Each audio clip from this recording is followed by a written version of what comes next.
Last Handful of Clover, a novel by Wess Mongo Jolley, read by the author.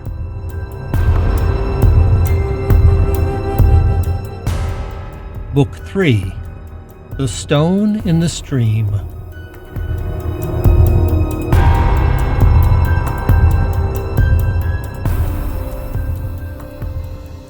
Chapter 23. Life. Longing for life. June 16th, 12:12 p.m. Richard wanted to erupt. He wanted to rage at Pill the way the big man had raged at him. He wanted to scream that he was wrong and, "How dare you?" and "Who the fuck do you think you are?" He wanted to slap the man's sweaty face and insist that he was not the monster Pill accused him of being. He wanted to shove the man and demand to know how he had the balls to suggest that his love for Keith had been selfish, or that he didn't care how it must feel to his husband to lose Michelle. He wanted to scream, "You don't know me, Pill. You never did." He wanted to, but he couldn't. Not only because Pill couldn't see or hear him, and that any rage he showed right now would be nothing but theatrics for his own benefit, and not only because Billy and Howard were staring at him, waiting for him to explode, but because he knew that Pill was right. Not completely, but right enough to draw blood. The accusation that stung the worst was the last one. The idea that he hadn't considered what it would be like for Pill to go through the trauma of possession again so soon after he had lost his wife. Because the truth was, the issue of Pill's well-being had never entered Richard's mind. Not for a second. Jesus, am I really that cold? Yes. He knew that Pill was mourning. But god damn it, they were all fucking mourning someone. What made Pill think his pain right now was any greater than anybody else's? That was true. But it didn't excuse the fact that Richard's only concern had been whether Pill would agree to his plan voluntarily or whether he'd have to take the big man by force. He had not thought for an instant about whether it was fair or right. And he knew that made him no better than the Wanderer's angels, who just saw the living as tools to be used and discarded. Maybe there would be a time, after all this was over, for him to do some soul-searching, if they were all extremely lucky. "So, how do we do this?" Pill asked, unaware of Richard's silent rage. The big man was still sitting in the chair that Howard had offered, facing the table. Richard watched as Howard finally released the breath he'd been holding, grabbed a second chair, and sat it next to Pill. He asked the man to turn his chair to face the new one. Then Howard just stared at Richard until he slowly eased himself into the empty chair facing Pill. Their knees were only inches apart, and he was looking into the big man's empty, drawn face. His eyes seemed cloudy, all the anger and emotion spent out of them. He now looked sad, compliant, and defeated. "Howard, ask Pill if I can speak now," Richard said, his voice quiet and steady. Howard stood behind Richard, his hands on the back of the chair, and cleared his throat once to get Pill's attention. "Pill, Richard is asking if he can speak to you now, if you're ready." "I've had my say," Pill said, not even glancing up. "Let's just get this over with." "Okay," Richard said, feeling Pill's despair thick in the air between them. It pained him to look into the man's eyes. The memory of how casually he had treated his grief now seemed even more cruel as he saw the lines of it painted so clearly across his broad features. "Howard, please repeat everything I say, word for word now. Please don't add anything. Just repeat it. Pill, Richard is going to talk to you now. I'm going to repeat what he's saying, word for word, Howard said. Fine, Pill said, his voice flat and emotionless. Richard spoke, and Howard repeated what he said slowly and calmly. Pill, there are two ways to possess, and you've only experienced the first. When Justin came into you, it was sudden, and it was a violation. And I'm afraid when I came into you, it was the same way. We both took you against your will. That's how Drouillard possesses, and like Howard said, it's very much like rape. That's the only kind of possession either of you has ever experienced. Pill was listening, but his expression was unreadable. Richard expected him to ask a question or at least nod that he understood, but the man said nothing. Twila has taught me that there's another way. It's not the way of violence or anger. It's something different. So I promise you, what I'm about to do won't feel anything like what happened to you out on the porch.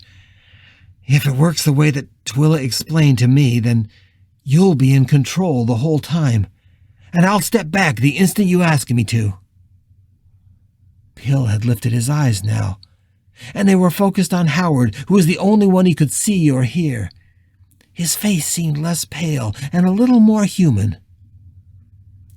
Twila has taught me you can possess someone with gentleness, kindness, and empathy, Richard continued. That's what I'm going to try to do with you. I know you're angry with me, and you have every right to be. I promise you, I heard everything you said to me earlier, and I'm not going to defend myself. I deserved most of what you said. But I'm asking you to believe, just for a moment, that I'm not completely a bad person. Please believe that I love Keith more than anything in the world, and that, like you, I want nothing more than to make sure that he's safe. But I want you to be safe, too. I need you to be safe because... Richard's voice cracked, and he found the emotion welling up into his throat so heavily that it was becoming difficult to speak. Because I need you to take care of Keith now that I'm gone. He loves you. I think you know that. He always has. So I need you to get him out of here. And I really believe that this is the best way to make sure that you can do that. Can you trust me enough to let me try? This time, Richard was pleased that Pill could reply. I'm going to try. For Keith's sake, he said. But I'm not forgiving you, Richard. I can't. I just can't. Not now. I understand, Richard continued, but his heart was heavy. Please understand that this will be the first time that I've tried this. So please, if it causes you any pain or if you feel anxious, just tell me to stop. I can hear you even though you can't hear me. Fine, Richard, just shut the fuck up and get on with it. I'm getting tired of listening to you. Okay, here we go. Try to relax. Richard calmed his mind and centered it. He looked at Pill, finally allowing himself to see the man as he was, incredibly raw, hurt, and vulnerable. And as he looked in his dark eyes, he remembered what Pill said about Keith, and how desperate Pill was to protect him. He let himself connect with that, since it was the one thing the two men shared. They both loved Keith, and they both wanted him to survive what was happening here. This was a bond they shared. This could be the pathway between them. Pill's hands were on his knees. Richard covered the big man's hands with his own and felt a shudder pass through them. He wasn't sure if the touch made Pill shiver or whether it was just the man's grief that Richard was feeling through the physical contact. Gently, he felt his anger at Pill evaporating, and his love for the man growing. At first, he only loved Pill because of the man's feelings for Keith. But he knew he needed to find a way past that and love Pill for who he was and not for what he could do for him or even for Keith. He needed to love him for the gentle, caring, protecting, and passionate man that he was. He needed to love him as the husband of Michelle. He needed to love him because of, and not in spite of, the negative feelings the Pill harbored against him all these years.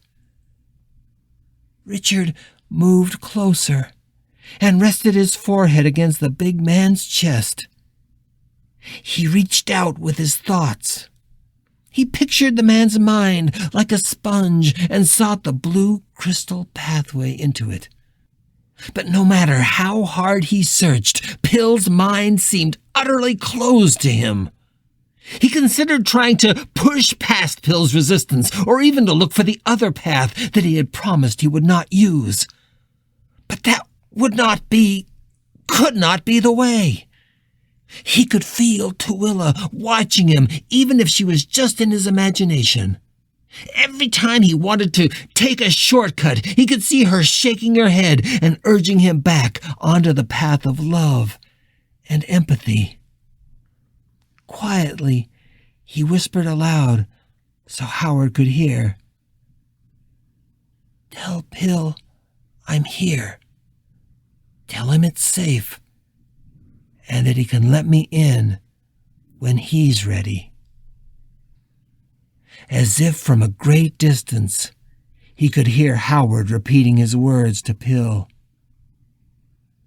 It was like cotton candy dissolving in a stream, or fog being dispersed by a gentle breeze.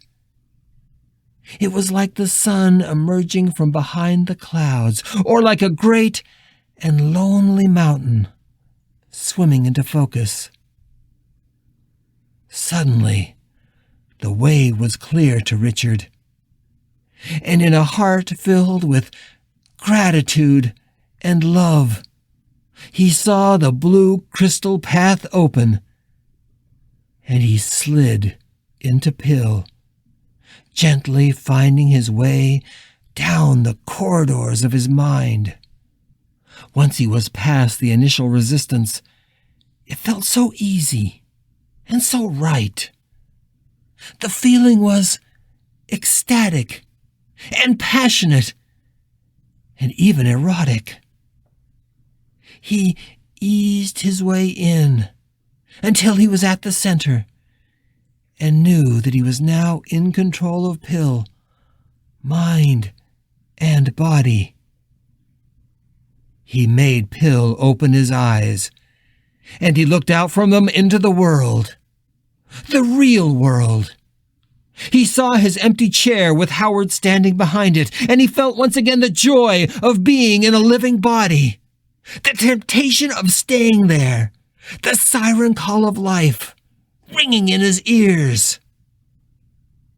He was only there a moment, and then, like releasing a grip, he eased back down the crystal pathway until he emerged and was himself again. He heard Howard whispering in awe, "Richard, you did it. I saw you disappear into him and then reappear."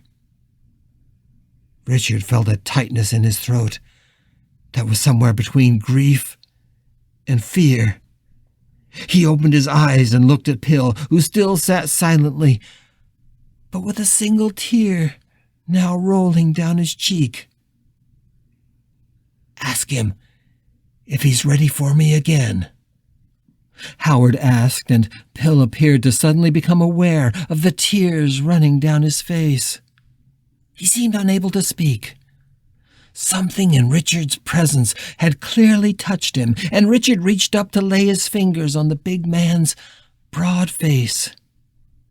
There were tears on his own face as well, and they were sliding down his cheeks, destined for oblivion.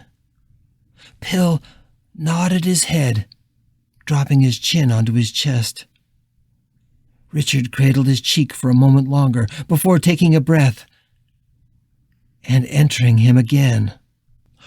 So, this is what Tooele meant about possessing with empathy and love. It was like nothing Richard had ever experienced.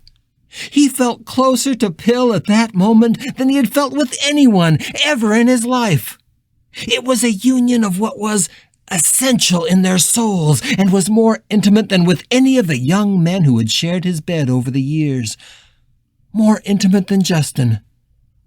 More intimate even than Keith.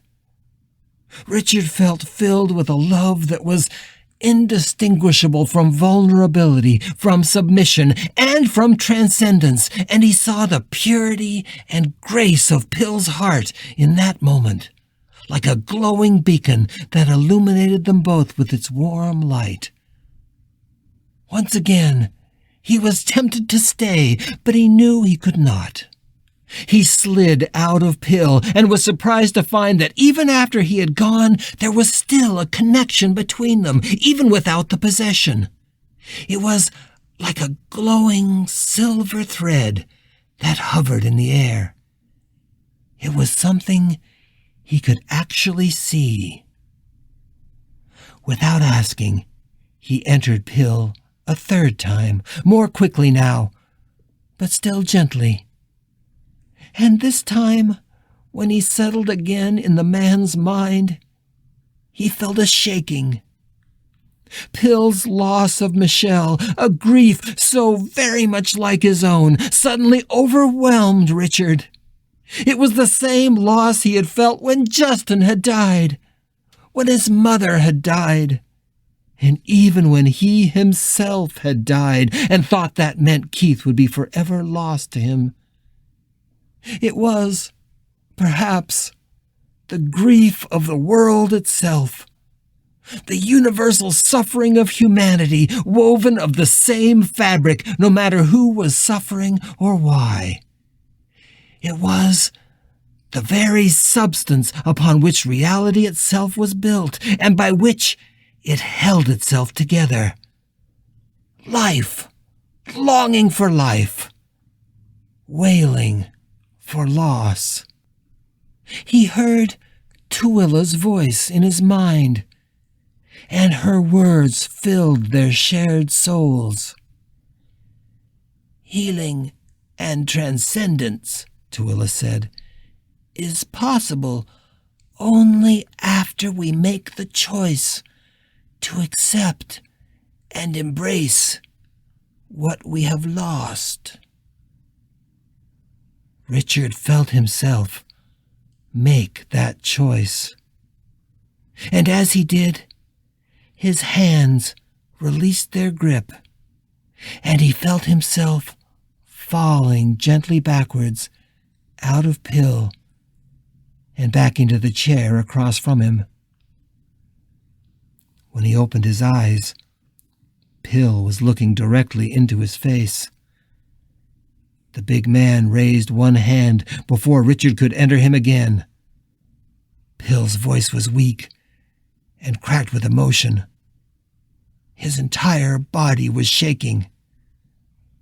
"That's enough," Pill said. "I see you."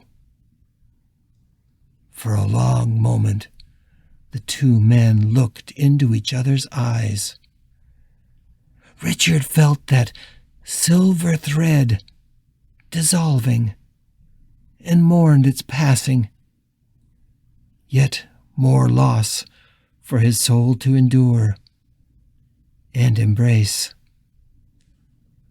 Pill's living eyes looked into the ghostly eyes of Richard Pratt, and from beyond the grave Richard looked back at Pill, and there was an understanding between them of shared pain, shared experience. The forgiveness that Richard longed for was not there, but something more powerful was. He couldn't find a word for it. It wasn't brotherhood, and it wasn't love. But it was something that gently lapped at those two things the way a dog would lap at the face of its master. "Hello, Richard," Pill finally said, breaking Richard's reverie.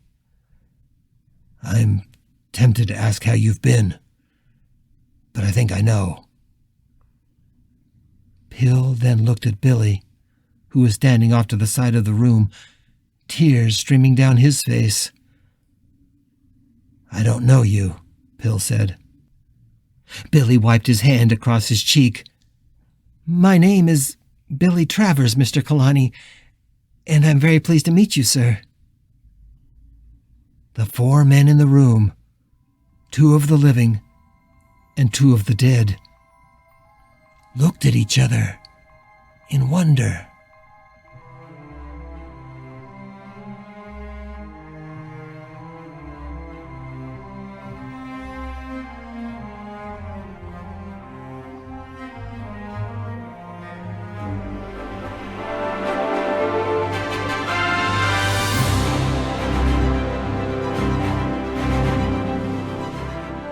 You're listening to The Last Handful of Clover, a novel by Wess Mongo Jolley.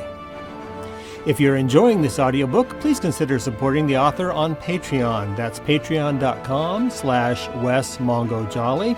And for more information, check out the author's website at wessmongojolly.com. That's WESSMONGOJOLLEY.com. Thanks for listening and stay tuned for more episodes.